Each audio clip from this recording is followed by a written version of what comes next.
Yo, we are on a safari bus tour with my boy Ben. Hey. Yeah, now we're gonna go look at some animals, man. Yo, buddy, what's up? Yo, it's llama time. Yeah. Boys. Yeah, llamas. Jesus Christ. God, llamas. Yo, buddy, what's up? Hey, we got head. We got head, Ben. I don't even know if I'm getting this or not. Okay, while we're on the safari, we ask that you feed the animals only food you can purchase here at the park, the popcorn, carrots, and nuggets. Can I feed That them? way, if animals were to get Pop-Tart. sick or zookeepers at least know what their Pop-Tart. diet is. Somewhere to look to see what's wrong with them. Also, while we're on the safari, How you doing? some of our animals do have rather big horns. So when they come up to the bus, you got to be cautious of your he's huge. surroundings. They don't realize how big their horns are. And when they turn their head, those horns come with them, and they can accidentally hit you. Also, we ask that you don't grab a hold of the horns, because one quick turn of the head, they could pull you out of the bus. Then you become part of our exhibit.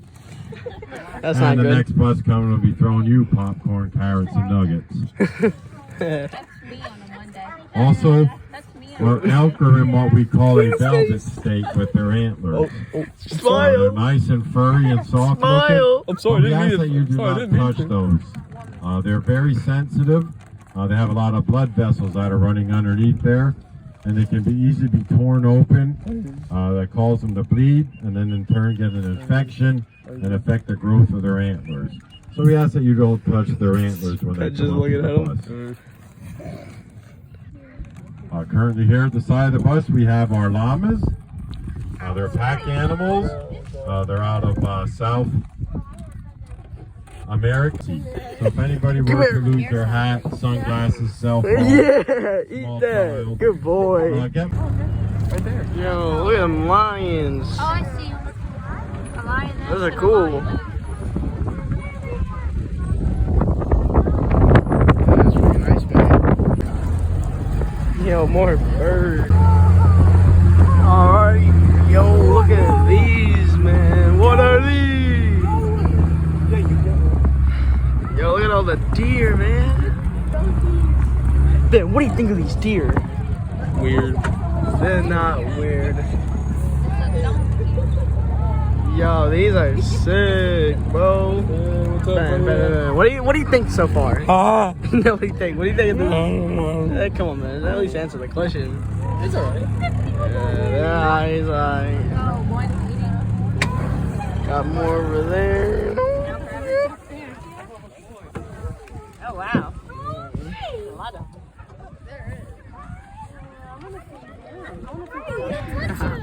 Yo, look at those. What are those? Chugging birds ain't real, then what are these? when we throw a hunt to give them good luck. The women and children do not take part in this ceremony. Yeah, he If wants they're to made get in on. blood, they make what they call a blood pudding. Now this guy that's up here with the real big horns, they look like they're heavy, but they're really not that heavy. They're not solid.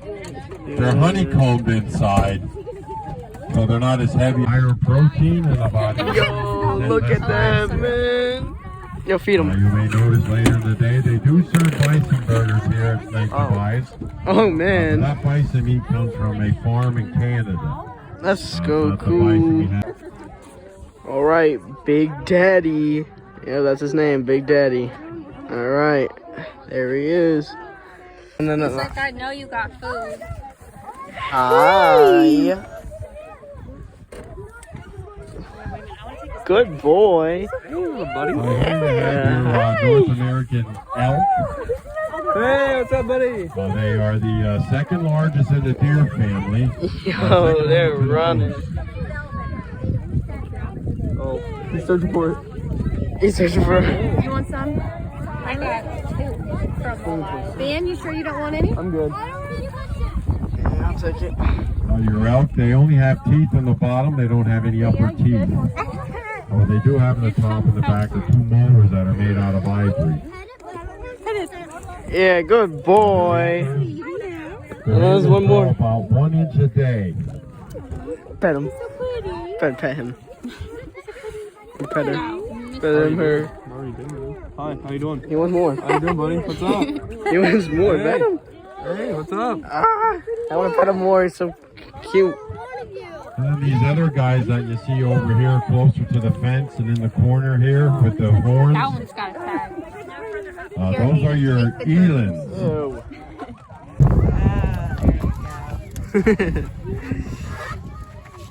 He's huge. Get it, Maiden? Yeah, I got him. He's so big.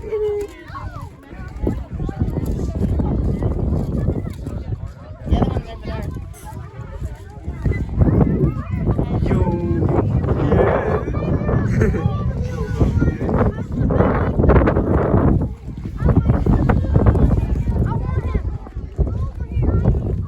Really cute. And they drove out to the Midwest. So it helps keep the bugs away. So that's why a lot of times some of our other cattle like hanging around these two guys is due to that feature. Now the guy here at my door, his name is Bert. And this guy over here.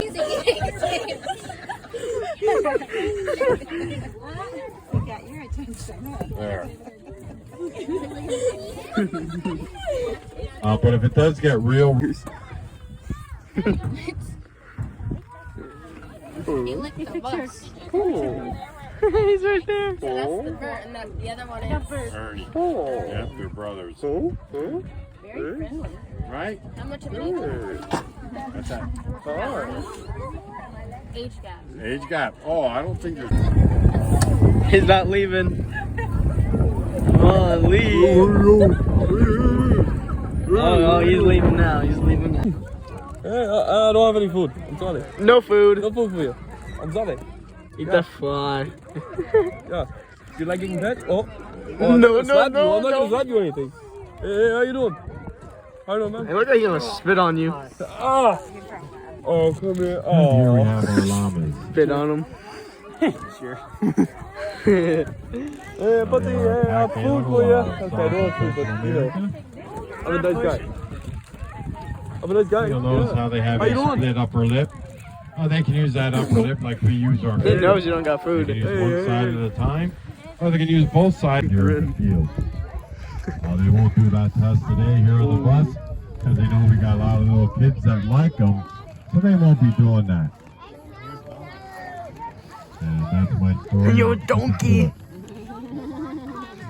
Yo, you ever watch the movie Up? It's a good movie, llama. He is breathing so hard.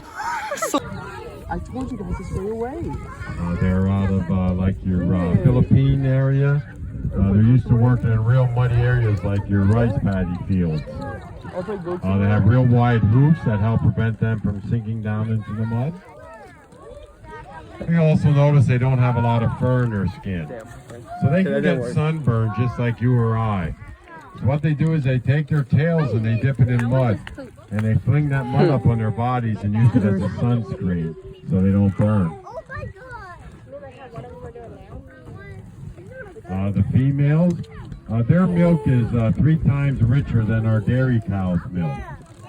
So these ladies are known for producing the best mozzarella cheese.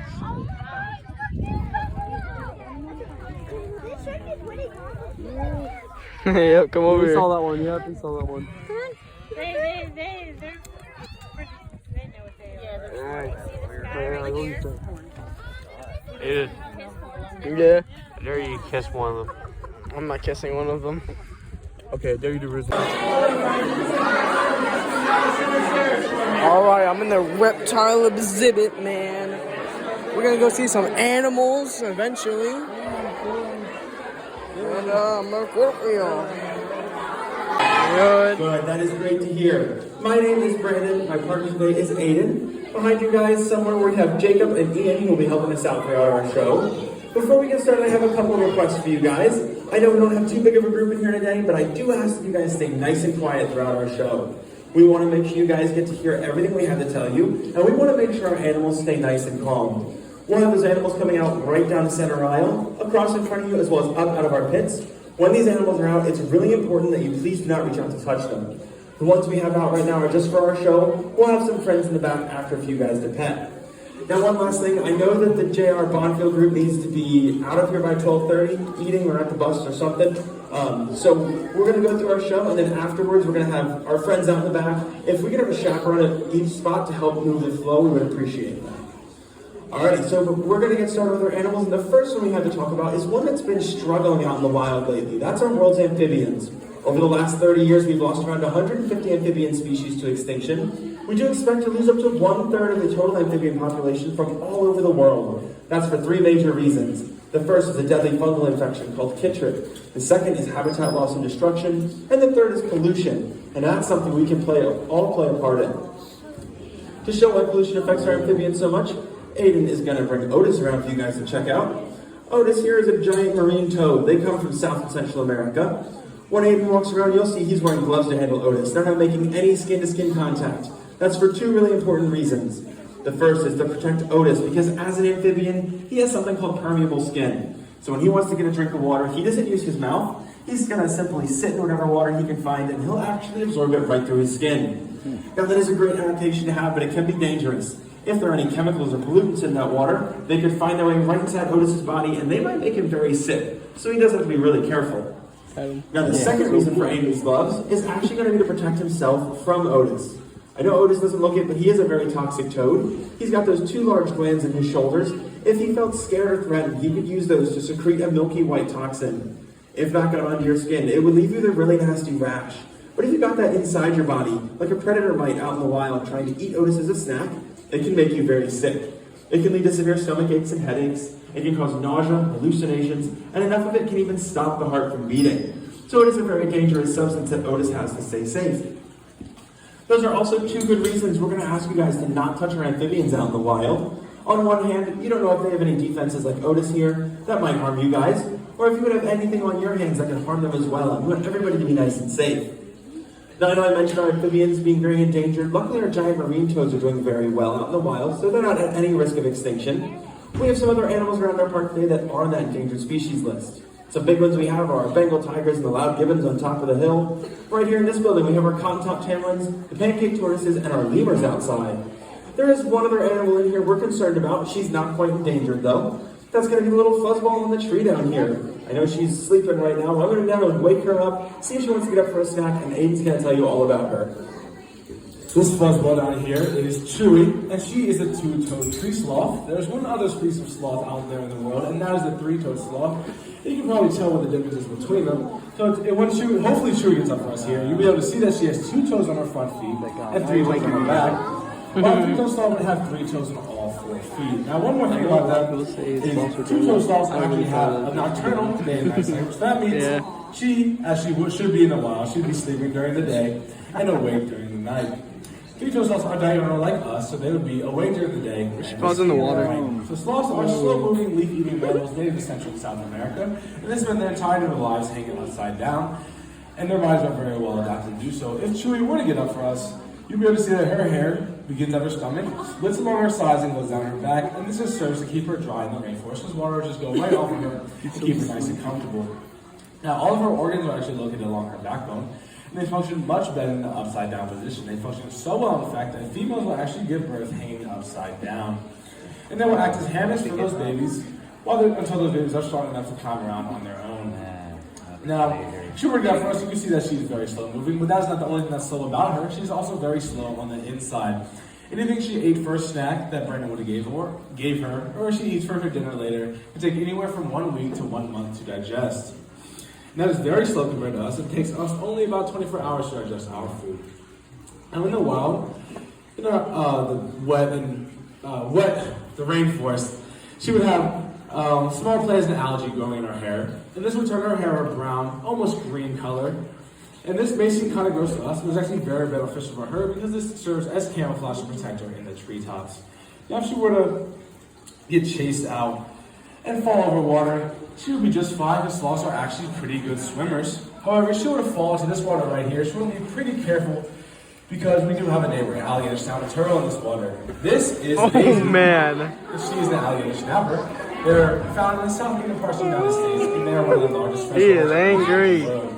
Here in Pennsylvania, we do have the common snapper turtle, And there are a few differences between them. The common steppe turtle has a longer head and a smaller neck. Wow. The alligator snapper has a big broad head and a shorter neck. Another difference between them is in their shells. The common snapper turtle has a smooth round shell, while the alligator snapper turtle has a big bumpy shell and has 3 ridges that go along their back, similar to the alligator, and that is where they get their name. One last difference between them is in their size. A common snapper turtle can reach size of around 75 pounds, but an alligator snapper turtle can reach anywhere from 150 pounds to 250 pounds on the record. Now, Daisy here is only about 34 pounds, so we just got her today, so she has the potential to grow up to about 6 or maybe even 7 times her current size. Now, because they are so big and so moving, they have a unique way of catching their prey. Instead of chasing after the prey like a lot of other aquatic animals would do, she sits at the bottom of a river or stream or whatever she's living in, with her mouth wide open and waits for her prey to come to her. Inside her mouth, she has this pink, worm-like appendage that she wiggles around to lure in a fish or a frog. And if that fish or frog tries to go for this bait, thinking they have an easy meal, she will just snatch that prey right up, and she has her meal. It has been said that the alligator snapper can close its jaws with a force of 1,000 pounds of pressure per square inch.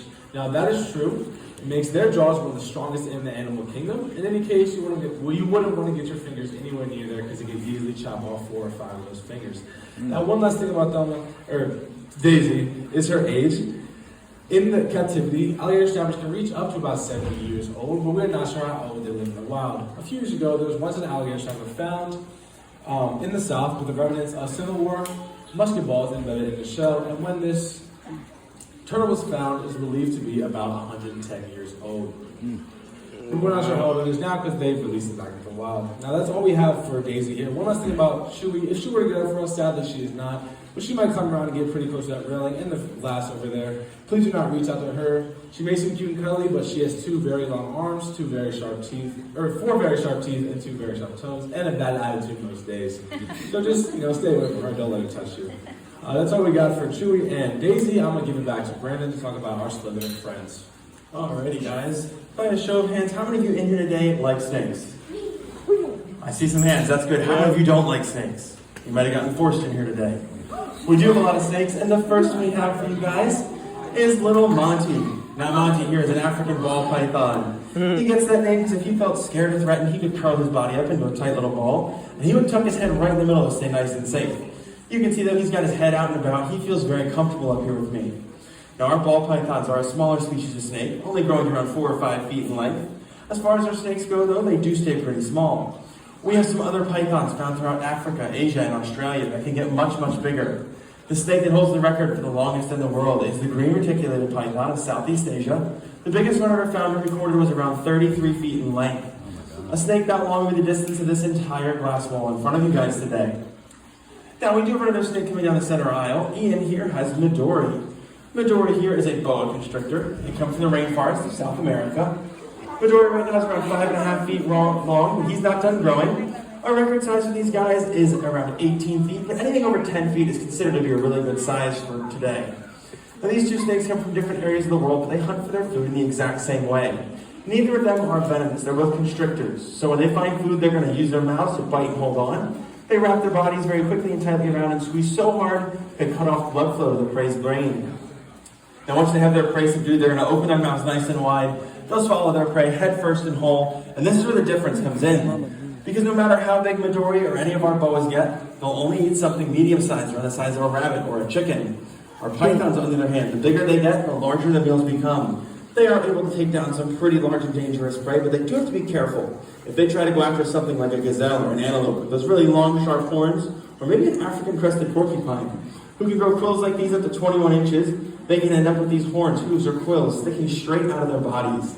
As you can imagine, an injury like this is not good for our snakes, but unfortunately it does happen. They can be killed by them out in the wild, so they do have to be very careful. Our snakes also have a very powerful digestive system, though. They can break down these hard, bony parts in just a few days' time. Now, one last really cool hunting tool that our pythons have, that boa constrictor, that Midori and many other boa constrictors do not, is something called labial pits. That's a small row of holes on Monty's upper lip here, which are used to detect body heat. So right now, he can look out at everybody in the audience, see how much body heat each and every one of you is giving off, and from that, he knows you guys are way too big to snack on today. So you're all safe from him, I promise. Alrighty, I'm going to turn him back to Ian, and we're going to talk about the last animal we have for today, which is our alligators. Around the world, we do have 24 crocodilian species that can be found, but only 2 of them are alligators. The first is the Chinese alligator. They're a smaller species, only growing to around 4 or 5 feet in length. Unfortunately, they are critically endangered right now. There's thought to only be around 150 of those Chinese alligators left out in the wild. There are some breeding programs though working really hard trying to get their numbers back up. Now our other kind of alligator is the North American alligator. Aiden's going to grab one up for you guys to check out. One really common question we get here is what the difference is between an alligator and a crocodile. So when Aiden grabs Draco up here, we're going to be looking around his face and head area. Being a little feisty today, yeah. So we'll look around his face and head area to look at the differences between our alligators and crocodiles. First thing you guys can see is Draco has a very broad, rounded snout. Crocodiles, on the other hand, their jaw would be a lot thinner and it would come to more of a point, like a V shape. The next thing is going to be that our alligators have a bit of an overbite. You see top teeth hanging down over that bottom jaw, but not many bottom teeth. Crocodiles, on the other hand, their jaws are very even in size. You see both top and bottom teeth, and they give you a nice toothy smile when they look at you. The last difference is harder to see. It's these little black specks on Draco's upper and lower jaws here. They're used to detect movement in the water. Our alligators have these on their upper lower jaws as well as inside that mouth. Our crocodiles have them covering their entire body. So like I said, they can use them to tell when something enters or exits the water from up to 1 mile away just based on the vibrations it gives off. So it is a really great tool they have for survival. Now one thing that's unique to our alligators and crocodiles is those eyes. They're found up on top of their head, looking out to the side. So right now Draco's got a great view of everybody in the audience, but he has a tough time seeing me standing right in front of him. He's got a blind spot that starts in between those eyes and runs straight out in front of that nose. So we do like to tell you, if you're ever down south and you find yourself chased by an alligator, the best advice we can possibly give you is to run straight out in front and a little faster than the person next to you, and you guys will be totally fine. I'm just kidding though, our alligators are very slow on land. They have a big heavy body and tail, their short stubby legs can't move too fast. They can reach a quick lunge speed of around 10 miles an hour. It's only going to last for a step or two before they have to sit back down. In the water though, it's a much different story. The water's going to pick their body up, they have webbed toes and that powerful tail. They can propel themselves at around 21 miles an hour through the water, so I don't recommend trying to outswim one. Now, after our show, we will have a smaller gator out for you guys to pet, but they do come with very special instructions. Since their mouths are not taped or wired shut, we ask that you please stay behind the front legs, pet on the back legs, and tail, just so we can be nice and safe today. Alrighty, since you guys were a great audience, I think Aiden and Draco have a little trick for you guys. If you can say, "See you later, alligator," on the count of 3, we'll see if he does it. 1, 2, 3. See you later, alligator. There's a little wave. Alrighty, that is all we have for you guys. Before I dismiss you, we do ask that you please start at the marmoset exhibit and work in one direction around the building. Like I said in the beginning, we do have our pet friends out to pet in the back. Please take 1 or 2 quick pets, and then once you're done, you can exit out the side door. And have a great rest of your day, Lake Tobias. Oh, there's a green one. Down there, over there. Oh yeah. Oh my god. Dude, I got that. There's no net.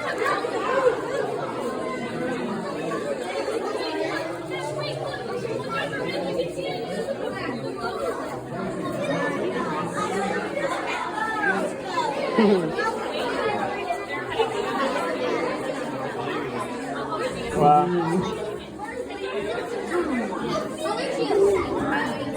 How's that you doing? Not bad. How's that going for you? Would you like a hot dog? Don't take that. Don't take the hot dog. You just sunbathing. Lights.